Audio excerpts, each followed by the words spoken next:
Chapter 82. Helena's ideas about man's wisdom.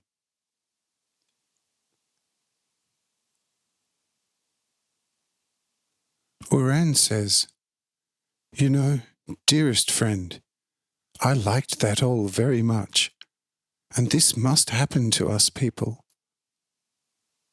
And if it was not so, and if it had to happen otherwise, you would not have come to your wisdom.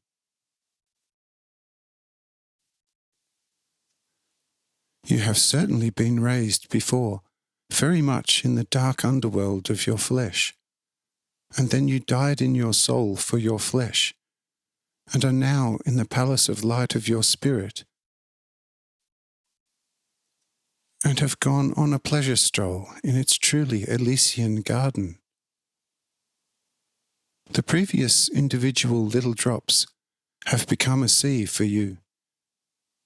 But for me, that is still a long way off. And I therefore do not understand the sense of each of your individual speeches. But the great connection will only occur to me when my soul leaves the dark catacombs of the flesh and is led into the palace of light of its spirit and into its gardens, whose ambrosian-smelling fruits mature in the light and in the warmth of the eternal Sun of Life. You see, I am beginning to feel a certain sweet conception in me about it, how it can be, and how it certainly will be. But there is no time period for the dear when, and one does not even have a symbol inside through which one would learn only many days later when the poor soul will be led out of the dark catacombs. But what can a person do? Nothing except bow in all patience to the will of this all-powerful leader who has awakened your soul without having shown it to your flesh beforehand, in the palace of light of your powerful spirit. But now I would like to hear from my Helena how she liked the image and what sort of reflections she has made about all that."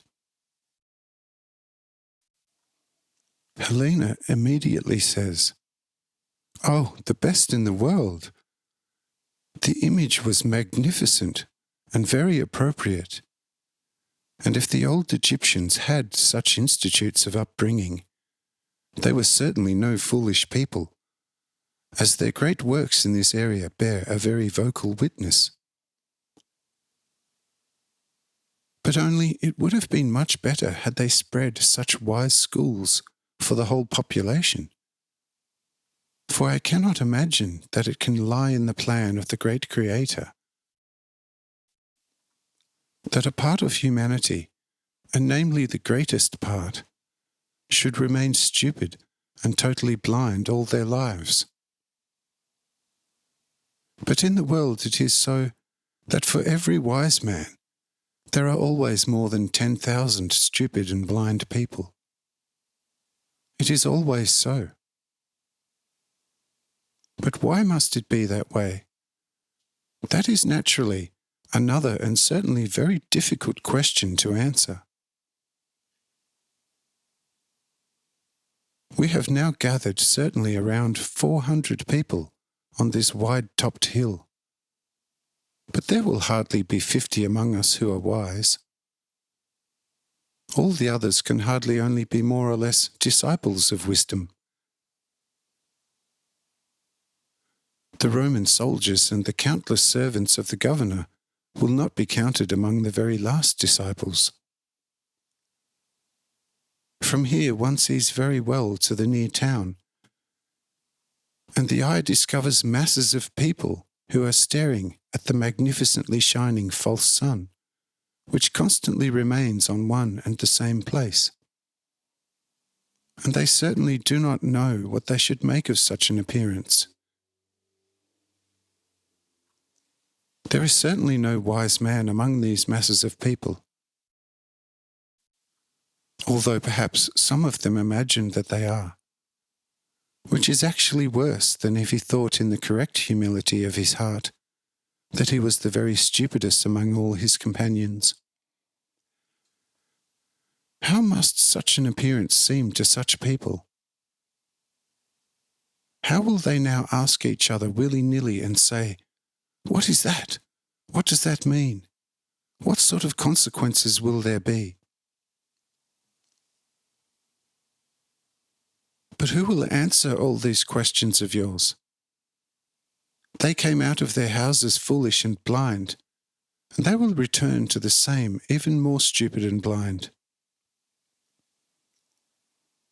Does that have to be? Do these masses have to remain stupid and blind then? The people present here, if not exactly disciples, have at least knowledge that this is not the real, but only a false sun created by the now familiar power of the great Master, and make very cheerful and happy faces at such an apparition, as one can easily see. They understand the apparition as little as I do, but they know that it is a consequence of the wonderful power of will of the great Master known to them.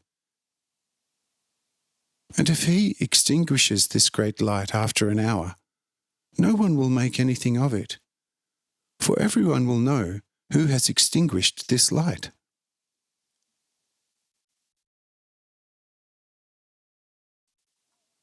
But when the other people who know nothing about here see this sun suddenly extinguish after an hour on the spot where it is now, they will be seized by great shock, fear, and a despairing fear, and everyone will quite certainly have the belief that the gods are extremely offended and will destroy the earth in the most terrible way.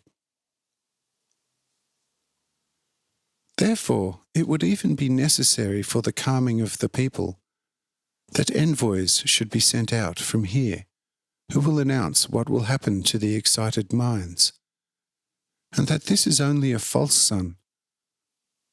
What do you think then, good, dear friend?